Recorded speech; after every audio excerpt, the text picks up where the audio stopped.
A igreja diz o quê? Amém. Pode se assentar. A paz do Senhor a todos. Deus abençoe a todos vocês. Quero te convidar a abrir a sua Bíblia no segundo livro de Reis, no capítulo 22. Obrigada.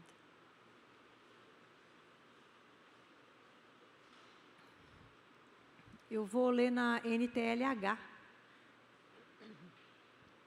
para facilitar o entendimento, porque tem algumas expressões assim, em Velho Testamento, às vezes tem algumas expressões que são difíceis.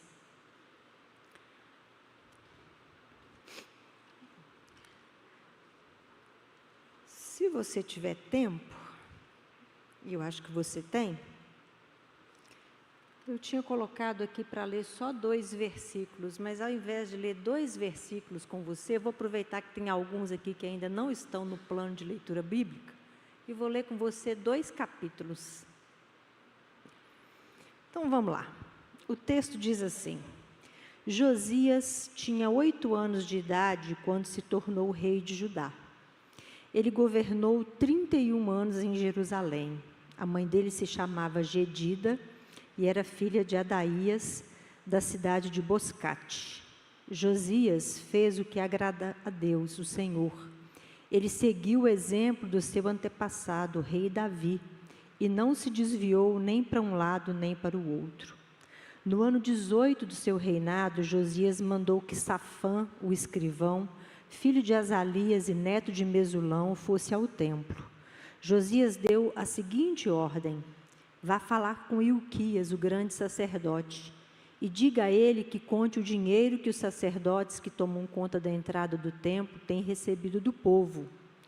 Ele que entregue esse dinheiro aos homens que estão encarregados dos consertos do templo. Eles devem pagar os carpinteiros, os construtores e os pedreiros, e comprar a madeira e as pedras para os consertos. Os homens que estão encarregados dos consertos são honestos em tudo, e por isso não é preciso pedir que eles prestem contas desse dinheiro. Safã deu ordem do rei a Ilquias, e este lhe contou que havia achado o livro da lei no templo. Ilquias lhe entregou o livro e ele o leu. Depois Safã voltou e contou ao rei o seguinte: os seus servidores pegaram o dinheiro que estava no templo e o entregaram aos encarregados dos consertos. E Safã disse também: tenho aqui comigo um livro que Ilquias me entregou. E leu o livro em voz alta para o rei. Quando ouviu o que o livro da lei dizia, o rei rasgou as suas roupas em sinal de tristeza. Então deu a Ilquias, o sacerdote, e a Aicã, filho de Safã, e a Aquibor, filho de Micaías, e a Safã, o escrivão, e a Asaías, o servidor do rei, a seguinte ordem: vão consultar a Deus o Senhor por mim e por todo o povo de Judá a respeito dos ensinamentos deste livro. Deus está irado conosco, porque os nossos antepassados não fizeram o que este livro manda. Ilquias, Aicã, Abdom, Safã e Asaías foram falar com uma profetisa chamada Ulda, que morava no bairro Novo de Jerusalém.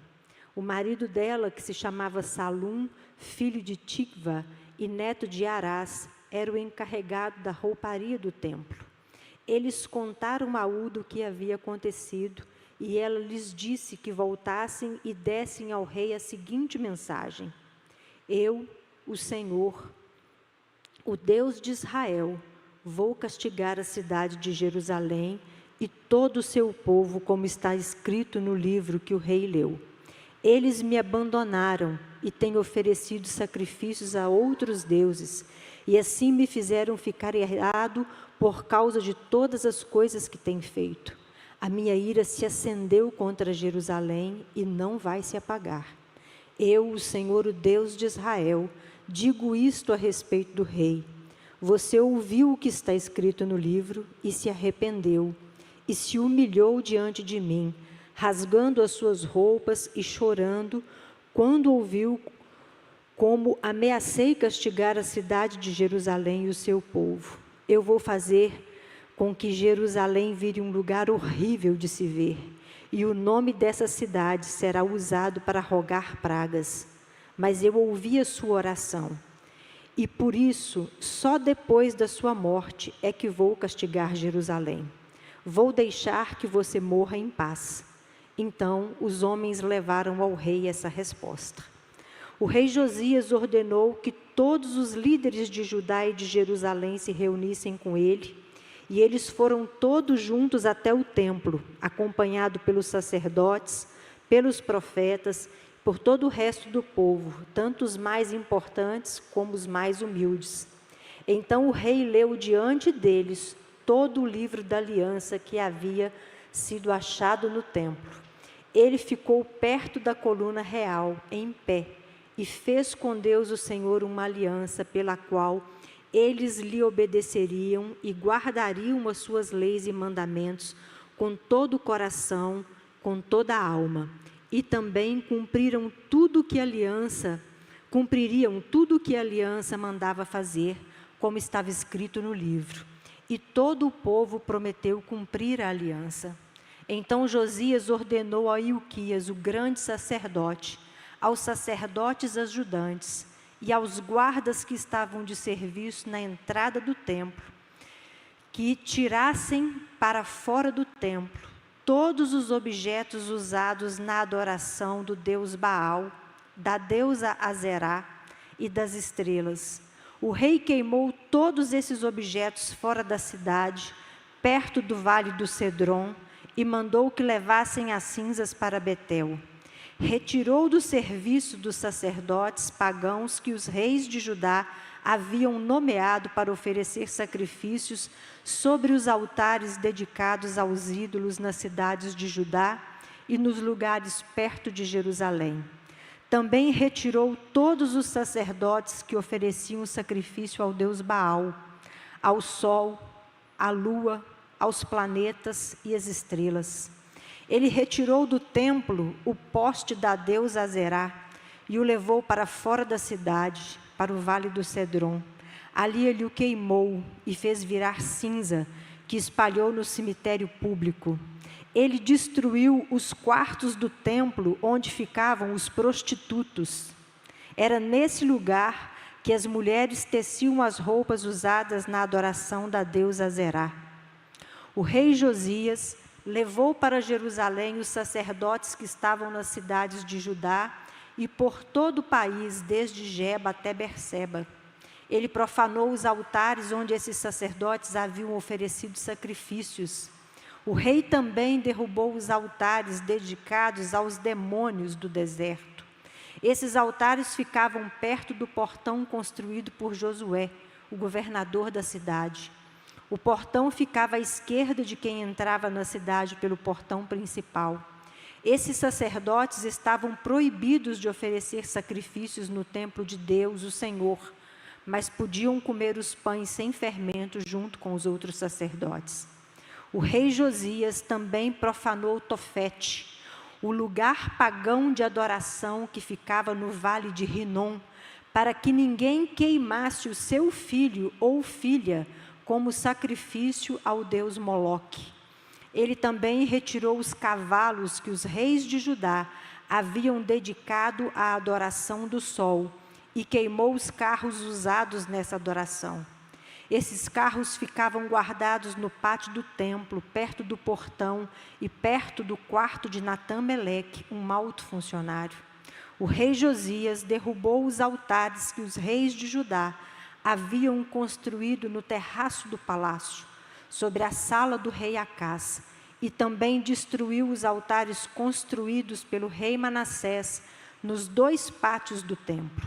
Ele os fez em pedaços e jogou no vale do Cedron. Josias profanou também os altares que o rei Salomão havia construído a leste de Jerusalém, ao sul do Monte das Oliveiras, para a adoração de Astarote, a nojenta deusa dos Sidônios, para a adoração de Quemos, o nojento deus dos Moabitas, e para a adoração de Moloque, o nojento deus dos Amonitas. O rei Josias fez em pedaços as colunas do deus Baal, derrubou os postes da deusa Azerá e cobriu de ossos de gente o lugar onde eles haviam estado. Josias também derrubou o lugar de adoração que ficava em Betel e que havia sido construído pelo rei Jeroboão, filho de Nebate, que tinha feito o povo de Israel pecar.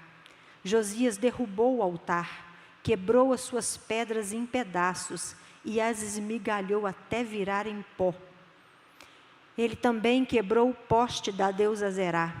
Então Josias olhou ao redor e viu algumas sepulturas ali no morro. Mandou que tirassem delas os ossos e os queimou sobre o altar. Dessa maneira, ele profanou o altar, fazendo aquilo que o profeta tinha dito que ia acontecer. Isso há muito tempo, quando o rei Jeroboão estava perto do altar durante uma festa. O rei Josias olhou ao redor e viu a sepultura do profeta que havia feito aquela profecia. Então perguntou: que sepultura é esta? E o povo de Betel respondeu: é a sepultura do profeta que veio de Judá e profetizou as coisas que o Senhor acabou de fazer com este altar. Deixem a sepultura como está, ordenou Josias, não mexam nos ossos dele. E assim, os ossos daquele profeta ficaram juntos com os ossos do profeta que tinha vindo de Samaria. Em todas as cidades de Israel, Josias derrubou todos os lugares pagãos de adoração que haviam sido construídos pelos reis de Israel e que haviam provocado a ira do Senhor. Com todos esses altares, ele fez aquilo que havia feito em Betel. E também matou todos os sacerdotes pagãos sobre os altares onde eles haviam oferecido sacrifícios. E queimou ossos de gente em todos os altares. Depois voltou para Jerusalém. O rei Josias ordenou que todo o povo comemorasse a festa da Páscoa em honra ao Senhor, o Deus deles, conforme estava escrito no livro da aliança. Desde a época em que os juízes governaram o país, nunca havia sido feita uma festa da Páscoa como essa, por nenhum dos reis de Israel ou de Judá. Foi no ano 18 do reinado de Josias que essa Páscoa foi festejada em Jerusalém, em honra a Deus o Senhor. A fim de cumprir as leis escritas no livro que Ilquias, o grande sacerdote, havia achado no templo, o rei Josias retirou de Jerusalém e do resto de Judá todos os médios e adivinhos, todos os deuses do lar, os ídolos e todos os objetos de adoração pagã. Não houve antes nenhum rei como ele que servisse a Deus, o Senhor, com todo o seu coração, mente e força, obedecendo a toda a lei de Moisés. E depois, nunca houve outro rei igual a ele. Você conhecia a história do rei Josias? Olha que bênção. O culto hoje já podia terminar aqui. Você já sabe tudo a respeito do rei Josias. Por que eu estou lendo essa história para você? Porque nós estamos falando a respeito da importância da palavra de Deus na nossa vida, não é? Semana passada nós falamos a respeito disso e hoje não está sendo diferente. Pelo que você pôde ver, Deus fez um grande avivamento. Isso é um avivamento. Isso é um avivamento. Deus fez um grande avivamento na terra de Judá, porque um homem ouviu a palavra de Deus e resolveu colocar em prática tudo o que ele havia ouvido. Ele ouviu a lei e com zelo ele disse: tudo o que eu estou ouvindo e que eu estou vendo que está acontecendo na minha terra e que desagrada o coração do meu Deus, eu vou dedicar a minha vida para consertar aquilo que os outros fizeram de errado. A Bíblia diz que esse homem começou a reinar com apenas 8 anos de idade.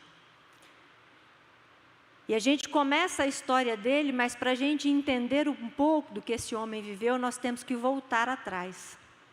Esse homem é neto de um dos piores reis que Judá teve.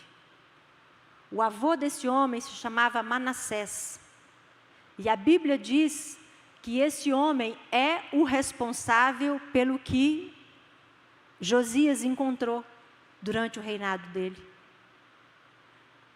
Tudo isso que precisou ser destruído, tudo isso que levou uma vida inteira de um rei, porque ele começou a reinar com 8 anos de idade, ele morreu aos 39 anos, 31 anos da vida desse rei foram consumidos, foram usados por Deus para consertar o erro daqueles que vieram antes dele. Ele foi um rei usado por Deus para destruir o que os outros fizeram antes dele. Você já pensou o que é isso? Quando chega a sua vez, e aí você pergunta ao Senhor, Senhor, qual é a minha tarefa? Ele fala, você não vai construir nada, você não vai ser responsável por grandes obras e tal. Mas o que eu vou fazer? Você vai ter que destruir o que fizeram antes de você. Ele herda uma terra completamente amaldiçoada. Ele herda uma profecia de destruição para Judá, para Jerusalém e para todo o povo que ele governava. A Bíblia diz que o seu avô Manassés foi um homem que começou a reinar com 12 anos de idade. Pastor, e como é que alguém... Ele reinou bastante tempo, ele reinou 55 anos, mas como é que alguém começa com 12 anos e em 55 anos faz uma bagunça como essa? E eu vou te dizer uma coisa, ele herdou um reino em ordem. Ele herdou um reino bacana, o pai dele tinha colocado as coisas em ordem. Mas a Bíblia diz que o coração de Manassés foi seduzido por tudo aquilo que ele via do lado de fora. Sabe aquela pessoa que está dentro, mas o coração dela está em outro lugar? Ele era um judeu, mas ele começou a amar tudo aquilo que tinha lá fora. Ele começou a desejar tudo aquilo que tinha lá do lado de fora. E aos poucos ele foi trazendo o costume, as leis, os deuses dos povos de lá de fora e implantando dentro de Judá. E em 55 anos, esse homem trouxe uma grande desgraça sobre Judá, a ponto de ele acender a ira de Deus. A Bíblia diz que no finalzinho da sua vida, ele já preso, ele passando por uma grande humilhação, ele se quebranta, ele se arrepende, mas ele não tem tempo de consertar todos os males que ele trouxe, não só para a vida dele, não só para a família dele, mas como para toda a nação. E aí a Bíblia diz que ele é sucedido pelo filho dele, Amon. E Amon reina apenas por 2 anos. E Amon faz o que é mal diante dos olhos do Senhor. Então veja bem, quando Josias chega para reinar, ele está herdando o que veio de Manassés e o que veio de Amon. Agora, uma coisa linda que esse texto nos mostra, e que eu acho que serve de um grande alerta para nós. Numa outra versão, diz que ele fez conforme os preceitos de Davi, seu pai. Aqui nesse texto que a gente leu, nessa versão que a gente leu, fala assim, de Davi, seu predecessor, né? Ou seja, Davi, aquele que veio antes dele. Nessa versão que eu gosto mais, diz assim, ele fez conforme os feitos de Davi, o seu pai. Veja bem, Josias era um homem que tinha tudo para dar errado. Tudo para dar errado. Pensa num homem que não podia copiar em nada seu pai. Pensa num homem que não tinha referência alguma de avô. Ao contrário, tudo que ele recebeu foi ruim. Só que tinha uma pessoa na família dele, que ele tinha tomado conhecimento a respeito dos feitos desse homem. E ele falou o seguinte, eu não vou seguir meu pai, eu não vou seguir o exemplo do meu avô. Eu posso não saber bem como é que a vida funciona, mas uma coisa eu sei, tinha uma pessoa na minha família que viveu muito antes de mim. Davi viveu 400 anos antes de Josias. Ele disse assim, mas é esse homem que eu vou copiar. Eu não vivi com ele. Eu não sei muito bem como é que ele era, não. Mas eu sei que esse homem foi um homem bem-sucedido. Quando eu estava lendo sobre isso, eu falei, Senhor, quantas vezes nós estamos usando as nossas condutas de hoje? Estamos pegando desculpas e dizendo, mas eu fui criada assim, me abandonaram, me feriram, me machucaram, me estupraram, me bateram, me humilharam e tudo mais, para a gente continuar repetindo as histórias familiares. Esse homem aqui é um homem que tinha tudo para dar errado. Tudo. Tudo para dar errado. Mas ele falou, comigo não. A minha história não vai ser essa.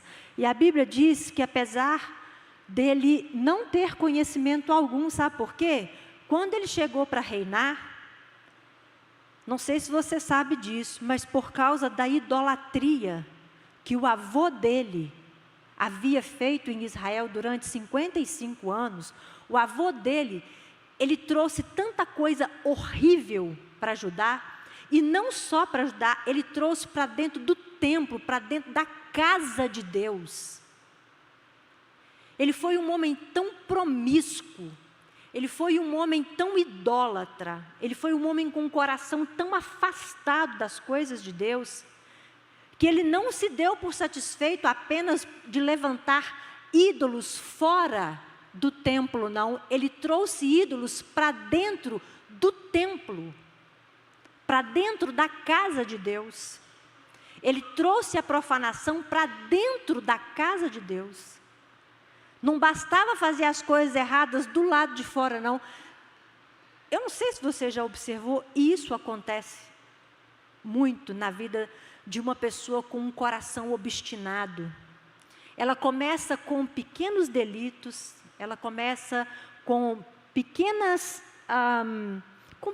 afastamentos, digamos assim, com um coração frio, com um coração indiferente, daí a pouco ela se dá ao direito de cometer pequenos deslizes, pequenas faltas, e quando ela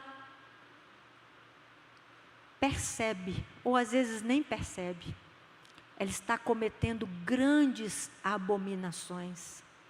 E foi isso que aconteceu com Manassés. O grau de abominação de Manassés foi tão grande que os levitas e os sacerdotes que temiam ao Senhor retiraram de dentro da casa do Senhor a Arca da Aliança.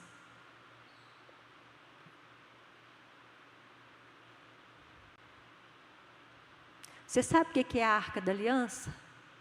A Arca da Aliança é a presença de Deus. Você tinha templo, mas você não tinha Deus no templo. Você tem religião, mas não tem Deus.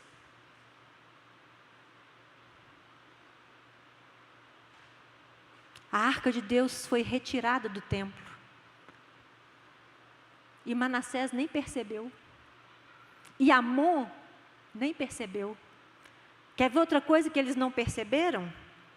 o livro da lei de Deus foi retirado do templo.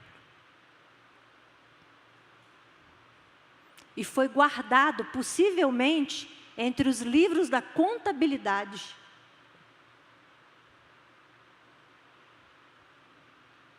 Onde estava a leitura da palavra? Sendo que ela fazia parte do culto ao Senhor. Você já pensou que são 57 anos sem a palavra?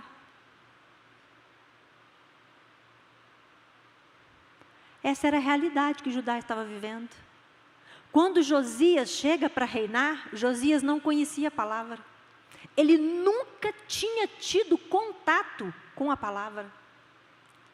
O coração dele foi aquecido, certamente, pelo conselho que fazia parte ali do reinado dele, porque ele era muito novo, né? 8 anos para tomar as decisões, então ele tinha um conselho que o amparava, ele tinha uma mãe que o amparava, possivelmente ali havia sacerdotes e levitas que também conheceram a palavra antes dela ser retirada dali, e certamente foram alimentando o coração de Josias com a tradição religiosa. É igual muitos de nós chegam aqui na igreja. Muitos certamente ouviram algo a respeito ou pensaram assim: eu vou lá, alguém me convidou porque diz que lá faz uma oração e a gente fica melhor, diz que lá a gente canta umas músicas e a gente sai melhor do que a gente entrou. Diz que lá tem uns adolescentes bacanas, então a gente pode fazer amizade, tem uns jovens, umas meninas bonitas, quem sabe a gente casa por lá, né? Era a única ideia que ele tinha a respeito disso.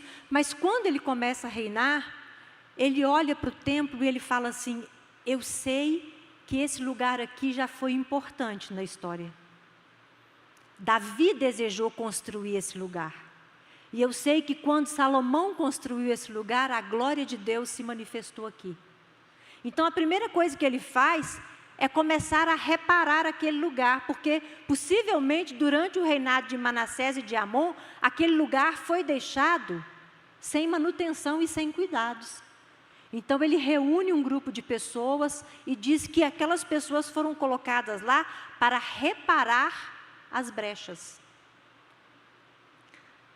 Só que deixa eu te dizer uma coisa.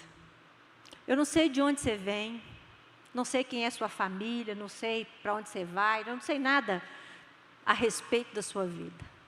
Mas uma coisa eu sei: quando Deus encontra um coração disposto a conhecê-lo, Ele vai em sua direção. Você se lembra de Raabe? Deus disse assim: manda 2 espias. Como é que chamava a cidade mesmo? Manda 2 espias lá em Jericó.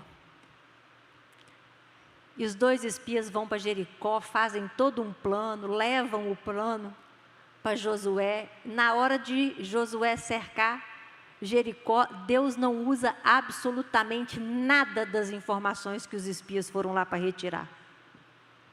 A gente pergunta: o que esses benditos foram lá correndo o risco de serem mortos e tal? Para encontrar uma prostituta. Uma mulher que ninguém dava nada por ela. Mas quando aqueles 2 espias encontraram com ela, ela falou com eles assim: eu ouvi falar a respeito do Deus de vocês. E o coração daquela mulher se encheu de temor. E o Senhor manda 2 homens lá e fala com ela: chama a sua família toda, bota todo mundo dentro de casa, põe um fio escarlate na janela, porque quando a cidade for destruída, você e sua família serão resguardados. Quando o Senhor viu o movimento de Josias, e o Senhor viu o que estava no coração de Josias, aqueles homens ali, mexendo nos livros da contabilidade, encontram a lei do Senhor. E quando a lei do Senhor é encontrada, esse é o ponto principal que eu quero falar com você. A vida de uma nação inteira inteira é transformada. Primeiro, o servo do rei chega até ele e lê aquele livro todo para ele.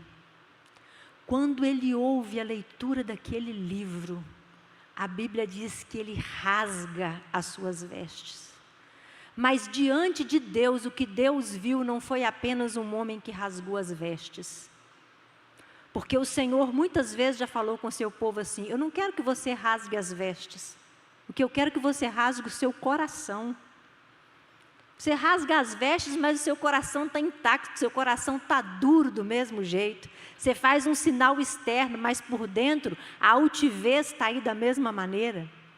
Mas quando Deus viu aquele homem rasgando as vestes, Deus olhou e falou assim: não são só as vestes que estão sendo rasgadas. O Senhor fala com ele assim: eu vi quando você rasgou as suas vestes, e eu vi quando você chorou, quando você ouviu o que estava sendo lido. Aquele homem, quando ele tem contato com a palavra de Deus, ele não apenas ouve a palavra de Deus. Naquele momento, ele toma uma decisão no seu íntimo: eu vou dedicar a minha vida a colocar em ordem tudo aquilo que foi feito de forma errada, vai ser ordenado de novo. E a Bíblia diz então que ele começa uma série de reformas ali. Ele começa a colocar em ordem todo o território de Judá. Ele começa a destruir todos os templos, todos os altares, todos os lugares onde se era oferecido sacrifício a outros deuses. Ele começa a derrubar aqueles postes, e ele vai fazendo aquela limpeza, e ele faz uma coisa muito interessante, que ele lê o livro da lei. Aí agora eu acho interessante que ele não manda outra pessoa ler, não. Primeiro alguém leu para ele. Eu não sei se você observou isso. Quando ele reúne o povo, ele lê para o povo. Ele, o rei, vai ler para o povo. E ali ele convoca toda a nação a colocar em ordem, a destruir toda a idolatria, toda a feitiçaria, toda a imoralidade que aquela nação estava vivendo. Ele toma uma decisão, ele fala com Deus, ele fala: não vamos continuar vivendo na idolatria, na feitiçaria, na imoralidade sexual. E aí, ele faz então essa grande limpeza, ele reorganiza tudo, ele reorganiza a forma de culto, as tarefas no culto, ele limpa o templo, ele tira de dentro do templo tudo aquilo que não deveria estar lá. E ele restaura o lugar da adoração, ele restaura o lugar da palavra ali dentro. Eu fiquei pensando, eu falei: Senhor, alguns reis, depois se você continuar lendo o livro de Reis, você vai ver, teve um rei que foi depois de Josias, né? Que quando eles vão ler o livro da lei para ele, porque ele retomou a idolatria. Você sabe o que ele faz com o livro? Ele fala assim: me dá o rolo aí. E a Bíblia diz que ele pegou uma faca, tipo um canivete, e começou a picar o rolo e jogar no fogo.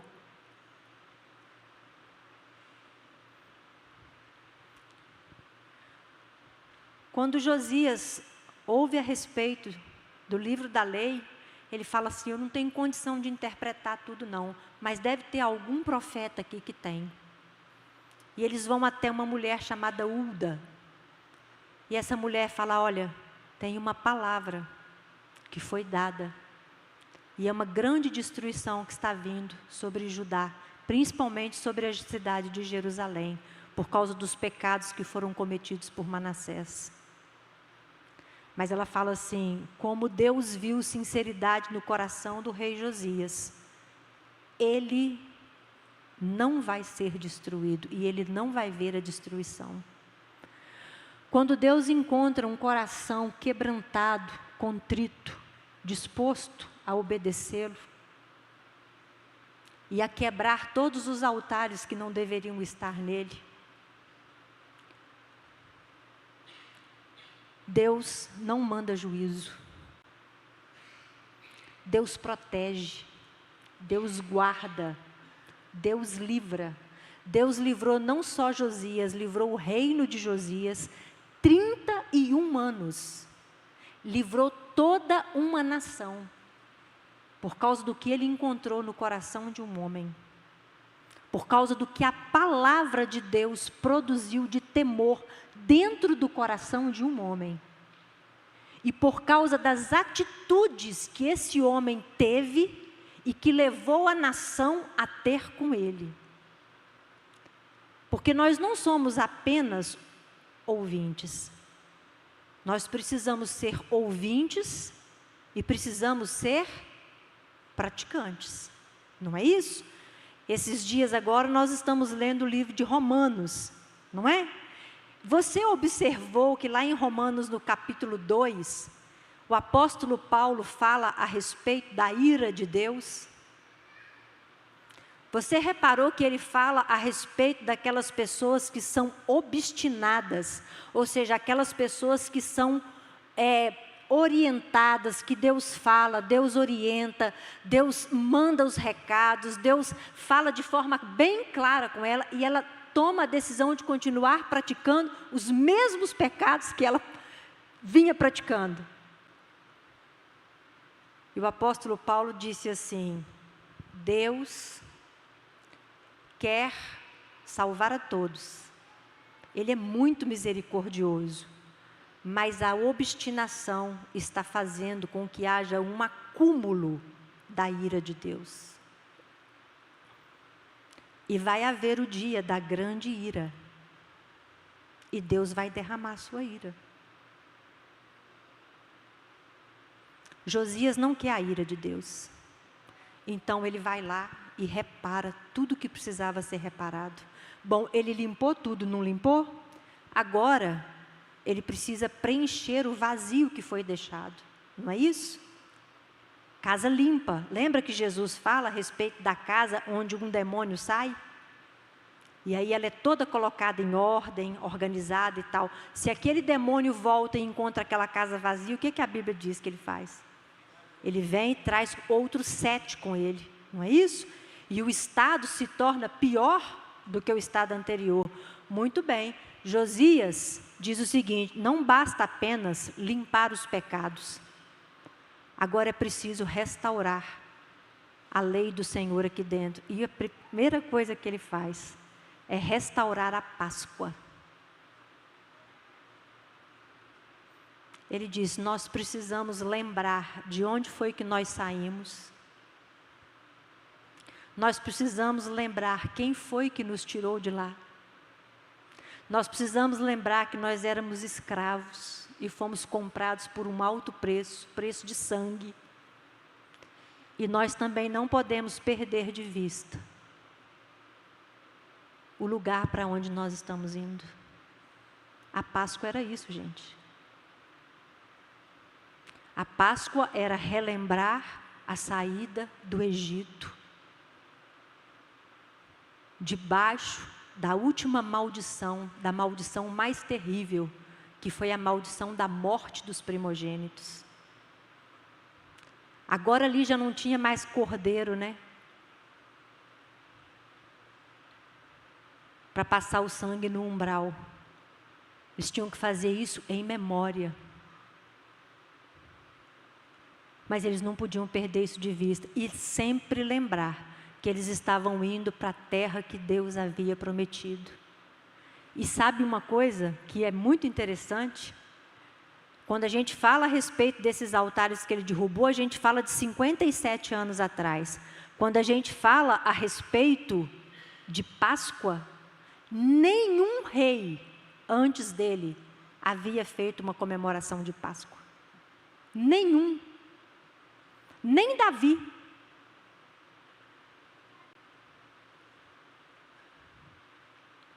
Ele disse assim: mas se a palavra de Deus diz que é para nós restaurarmos a Páscoa, assim nós vamos fazer.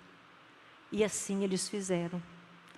E a Bíblia diz que ele inclusive tira do seu próprio tesouro, os seus funcionários também, e fazem oferta generosa ao Senhor e ao povo, para que todos pudessem participar da Páscoa. Pensa num homem que foi amado por Israel. Pensa num homem que foi admirado por Israel. A Bíblia diz que nunca houve um rei como ele em Israel, que amasse o Senhor com toda a mente, com todo o coração e com todas as forças, como aquele homem amou o Senhor. Um homem que faz uma aliança com Deus. Quando a lei é lida lá, ele se põe lá diante, né, põe do lado assim de uma das colunas, que era a coluna do rei, e ali ele faz um voto de servir ao Senhor. Mas a Bíblia diz que Deus também faz uma aliança com ele. E diz para ele: eu vou te guardar, eu vou te honrar, eu vou cuidar de você. Se você prestou atenção, você não viu uma guerra sequer acontecendo durante o reinado de Josias. Você não viu nenhuma inimizade se levantando contra o reinado de Josias. Deus moveu em favor desse homem de uma forma tão tremenda, porque o Senhor, Ele zela por aquele que tem zelo com a sua palavra. Por isso nós temos estimulado tanto você a conhecer a palavra de Deus, a zelar por ela na sua vida. Quem sabe tem algum altar aí dentro que precisa ser derrubado hoje. Talvez você diga assim: não, pastor, eu não dirijo a minha oração a nenhum ser que não seja Deus, eu não tenho nada, nenhuma ligação com feitiçaria, eu não tenho nenhuma prática imoral na minha vida, eu não tenho nada, eu tenho procurado ter uma vida em paz e tal. Deixa eu te falar uma coisa, peça ao Espírito Santo para sondar o seu coração. Teve um dia que Samuel encontrou com Saul, e Saul estava com muito boa vontade, pecando contra Deus, oferecendo sacrifícios que ele nunca deveria ter oferecido.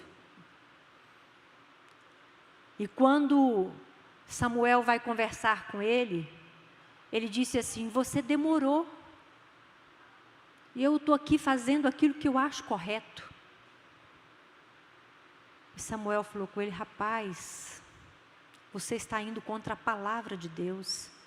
E Samuel falou com ele: olha, pecado da desobediência é como o pecado de feitiçaria. E um coração obstinado é como idolatria. Sabe aquelas coisas que Deus já falou com você, que deveriam estar fora da sua vida, e ainda não estão? Isso se chama idolatria. Sabe aquelas coisas que você está lutando com Deus, que Deus já disse assim: isso não deveria mais fazer parte da sua vida. Isso se chama feitiçaria.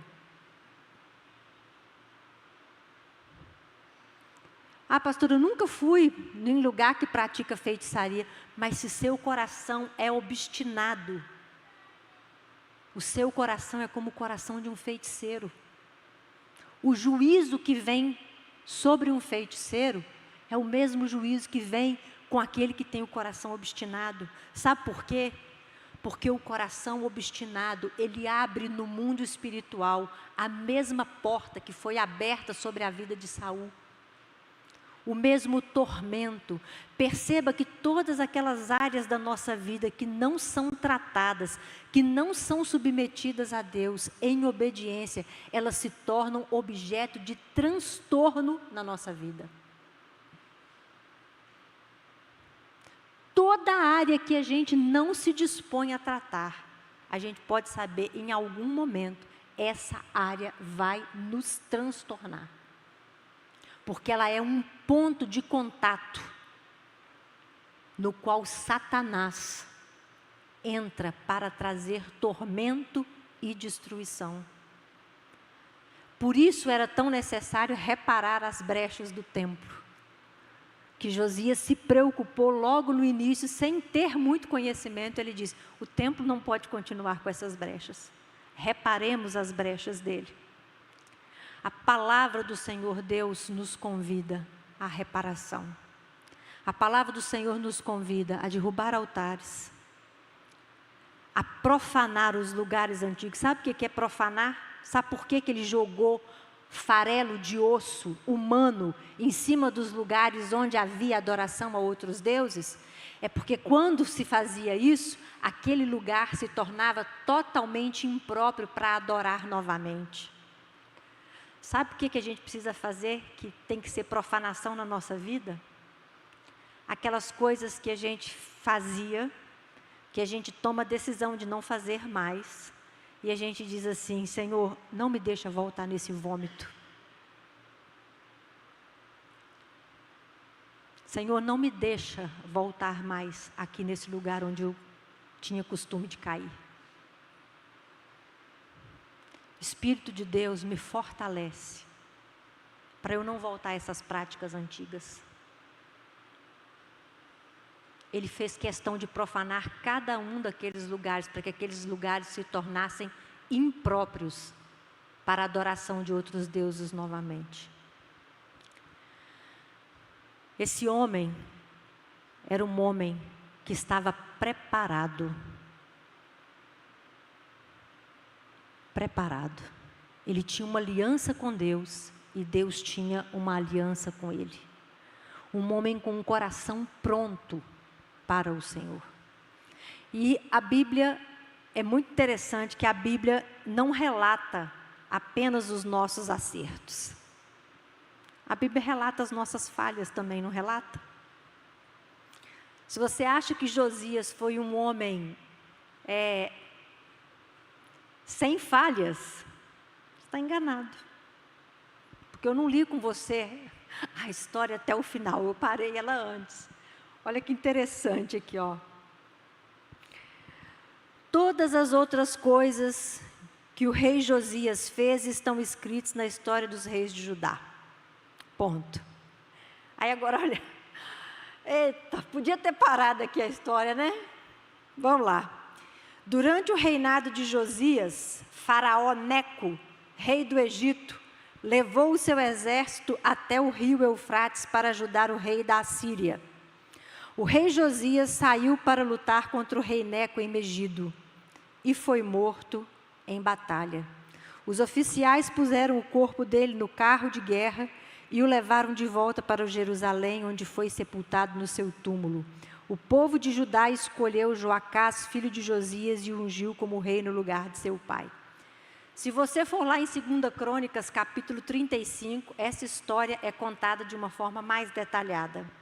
A Bíblia diz assim, que Josias havia terminado de fazer toda a limpeza que era necessária em Judá e de restaurar o templo. Sabe quando tudo que você tem que fazer está pronto? Qual que é a nossa tendência quando tudo que a gente tinha para fazer está pronto? O que você faz depois de uma faxina? Relaxa, não é? A mulher te deu um monte de tarefas, Samuel, em pleno carnaval. Você foi lá, foi clicando uma por uma. Terminou a lista de tarefas, o que você faz? Senta, bota a perna para cima, não é isso? Toma um banho, relaxa. Josias estava assim, Josias estava relaxado. E aí, de repente, ele toma conhecimento que tem um rei que está guerreando contra outro. E para ir até onde ele tinha que encontrar o rei que ele ia ajudar, ele tinha que passar no território de Josias. E quando Josias toma conhecimento, Josias começa a se preparar para entrar nessa guerra. O Senhor tinha falado com ele assim: Josias, eu vou te dar paz durante os anos do seu reinado. Josias cisma de entrar numa guerra que não era dele. Aí o faraó Neco manda para Josias a seguinte mensagem: Josias, eu não estou indo guerrear contra você. Eu estou indo encontrar com o rei da Síria, porque nós dois estamos lutando contra o rei da Babilônia. Eu não tenho absolutamente nada com você. E Neco ainda fala com ele assim: e Deus falou comigo que eu me apressasse e fosse encontrar o rei da Síria. E Deus mandou falar com você. Não entre no meio dessa guerra. Eu fiquei pensando assim, muitas vezes, irmãos, isso me serviu de alerta. Para mim, eu não sei se vai servir para você, mas para mim foi um grande alerta. Porque às vezes na nossa vida, as coisas estão muito em ordem. As coisas estão muito abençoadas. Nós estamos debaixo da direção de Deus. Nós temos procurado a palavra de Deus. Nós temos procurado andar em obediência. E com isso nós vamos colhendo muitos frutos bons. O Senhor falou com o povo de Israel por meio do profeta Jeremias, que aliás era o profeta que ajudava Josias. O ministério de Jeremias foi desenvolvido, uma boa parte dele, enquanto Josias era rei. E Deus falou com Jeremias assim: fala com o povo para andar nos caminhos que eu tracei para eles. Que se eles andarem, eles encontrarão descanso para a alma deles.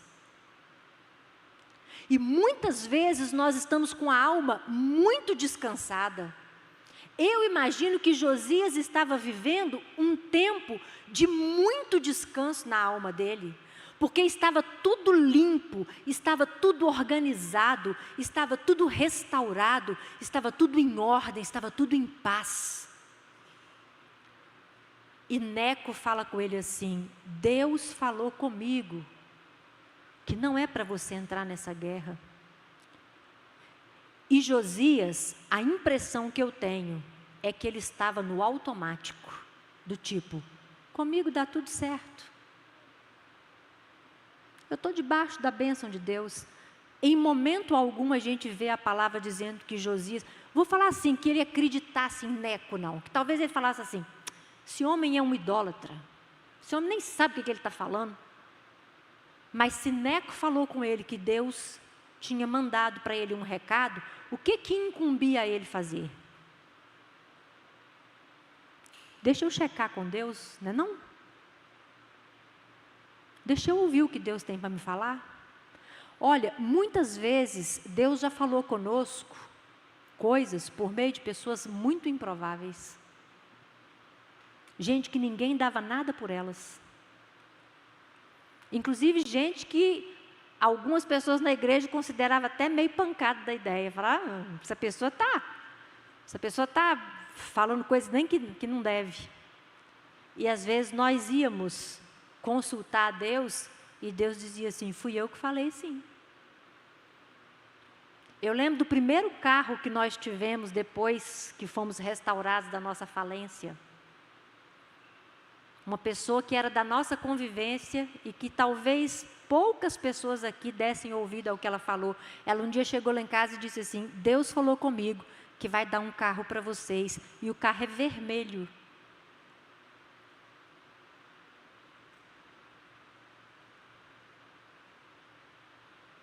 E era só um milagre de Deus para nós termos um carro naquela época. E chegou o carrinho vermelho, do jeito que aquela menina tinha dito. Na minha opinião, Josias deveria ter consultado o Senhor. Mas não. Ele foi para a guerra. E a Bíblia diz que ele inclusive se disfarçou para entrar na guerra. Só que um arqueiro atirou uma lança. E essa lança feriu Josias de forma mortal.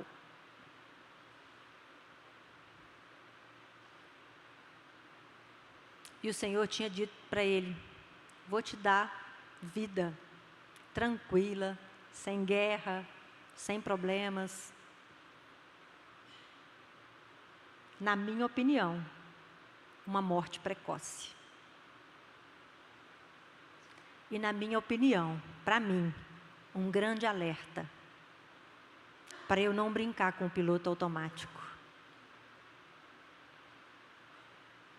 para eu não deixar de observar a palavra do Senhor e nem negligenciar a oração e a revelação daquilo que Deus precisa fazer na minha vida e daquilo que eu também não devo entrar. Horas eu não devo estar no lugar errado, na hora errada. Enfim, irmãos, a palavra de Deus pode mudar toda uma realidade, pode mudar a sua realidade, pode mudar a minha realidade. Ninguém precisa ficar refém do seu passado, ninguém precisa ficar refém do pai, do avô, da família, ninguém precisa ficar refém da história do presente. Quem sabe tem algo que está se desenrolando hoje e que você está dizendo assim, eu estou condenado. Não, a palavra de Deus é capaz de mudar. Mas se você não conhece a palavra, por isso você está sendo convidado, por favor, você que congrega aqui, não negligencie a leitura da palavra. Venha ler conosco o Novo Testamento. Nós já estamos aí no finalzinho de Romanos, começando Coríntios. Não importa se você vai começar agora. Sabe por quê? Porque quando a palavra de Deus vem ao nosso encontro, Josias era um homem muito bem intencionado. Mas a grande mudança que aconteceu, a virada de chave que aconteceu no reinado dele, foi após a leitura da palavra. Só ali ele percebeu os pecados que todos eles cometiam. E a palavra de Deus, ela precisa vir ao nosso encontro para nos confrontar. Quem sabe tem algumas coisas que estão na nossa vida, nós estamos olhando para aquilo ali com tanta tranquilidade e dizendo, isso aqui não tem problema, todo mundo faz. Quem sabe tem coisas que estão dentro da sua casa, quem sabe tem práticas que estão no seu trabalho, que estão na sua vida, na forma como você está criando seus filhos, na forma até como você está desenvolvendo a sua espiritualidade, e Deus querendo falar conosco e nos mostrar. Para quê? Para o nosso bem. Porque deixa eu dizer uma coisa para você, a palavra de Deus se cumpre, e a promessa que Ele havia feito para Israel, ela se cumpriu. A desgraça veio sobre Judá, e a Babilônia foi o instrumento que Deus usou para arrebentar Judá. E eu quero terminar falando com você a respeito do que está no capítulo 22 do livro de Apocalipse. O Senhor dizendo que Ele vem, e Ele vem para julgar. Ele vem para buscar a sua igreja, Ele vem para separar os seus santos, aqueles que obedecem a sua palavra, mas Ele vem também para condenar aqueles que não deram ouvido à sua voz. E no finalzinho, tem uma frase que diz assim, Maranata, ora vem, Senhor Jesus. Qual é o anseio do seu coração? É que Jesus volte hoje? Você está pronto? Você tem uma aliança com Deus? Deus tem uma aliança com você? Sabe por que muitos não desejam a volta de Jesus? Tem pessoas que têm pavor de falar a respeito desse assunto, porque o seu coração ainda não está alinhado com o coração de Deus. Porque existem altares aí dentro que ainda precisam ser derrubados. Mas hoje é noite de salvação. Hoje é noite de arrependimento. Hoje é noite de confissão. Eu quero convidar você a curvar a sua cabeça.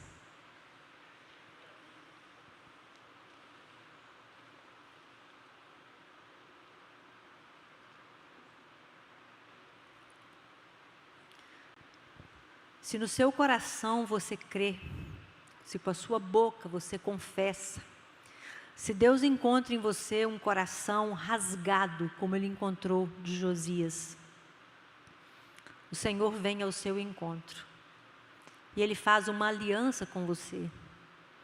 Ele diz: eu vou passar sobre o umbral do seu coração o sangue de Jesus, o sangue que foi derramado pela sua vida. Eu vou selar você com o Espírito Santo. E o Espírito Santo vai te conduzir e vai te orientar em relação a toda limpeza que precisa ser feita na sua vida. Todo pecado que precisa ser abandonado na sua vida. Porque o desejo do coração de Deus é salvar você. O desejo do coração de Deus é fazer com você o mesmo que Ele fez com Josias. Ele diz: em você ninguém toca. Em você a maldição não chega. A sua vida está guardada. A sua vida está protegida. A sua vida vai ser colocada no meu celeiro. Eu vou guardar você até o último dia, o dia em que eu vier te buscar. E quando Jesus aparecer nas nuvens e o som daquela trombeta soar, se você já tiver morrido, o Senhor vai dizer para você: ressuscita e agora volta para a casa do Pai. Não perca de vista o que você está fazendo aqui nessa terra.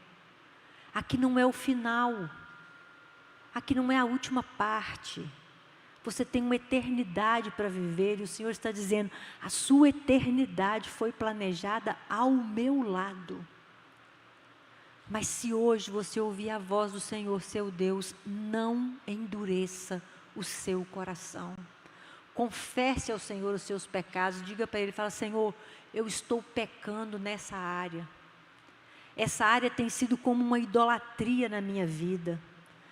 Essa área tem sido como um pecado de feitiçaria na minha vida. Eu estou enfeitiçado por essa área. Eu não consigo me ver livre, mas eu quero pedir a tua ajuda hoje.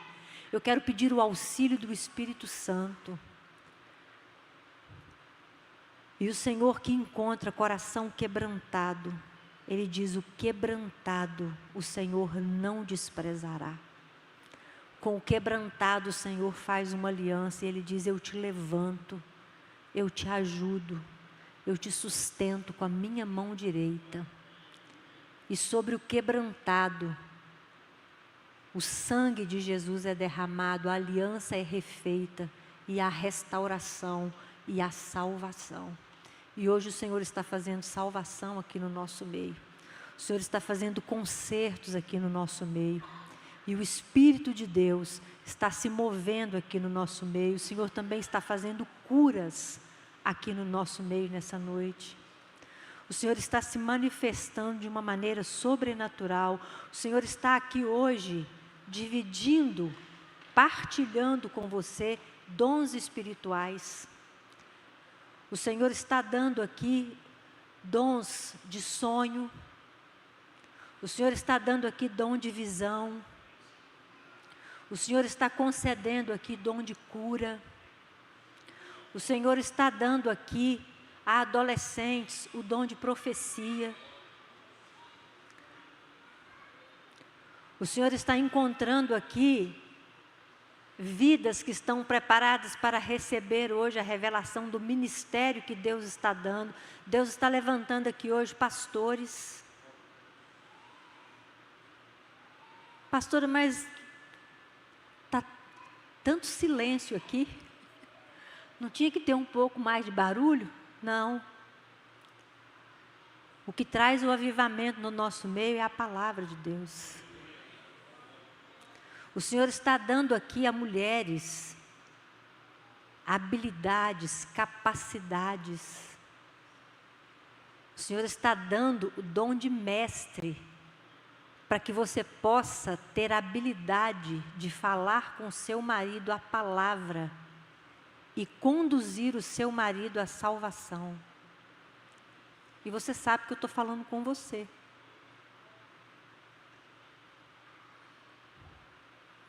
O Senhor está distribuindo aqui dons de línguas para que você possa orar a Deus, para que o Espírito Santo leve diante de Deus aquilo que precisa ser dito, para que Ele interceda diante do Pai Tem uma pessoa que está aqui assentadinha, ali tão quietinha, e no íntimo dela ela está dizendo assim: Senhor, eu sempre te pedi o dom de língua. Eu nunca tive esse privilégio. E o Senhor está dizendo assim: eu estou concedendo a você hoje, para que você utilize nos momentos da sua oração. Quando você for orar, o Espírito Santo vai falar comigo aquilo que está no mais profundo do seu coração. O Senhor está fazendo grandes moveres aqui. Tem pessoas aqui que estão sendo curadas hoje de traumas tão profundos, de depressão, de angústias da alma. E o Senhor está indo no fundo da sua alma. No fundo, bem no fundo da sua alma, onde nenhum médico até hoje conseguiu chegar, nenhum terapeuta conseguiu alcançar.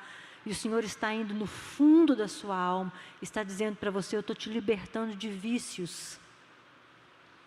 Eu estou te libertando dessas amarras, dessa escravidão, esse aprisionamento. O Senhor está restaurando histórias aqui.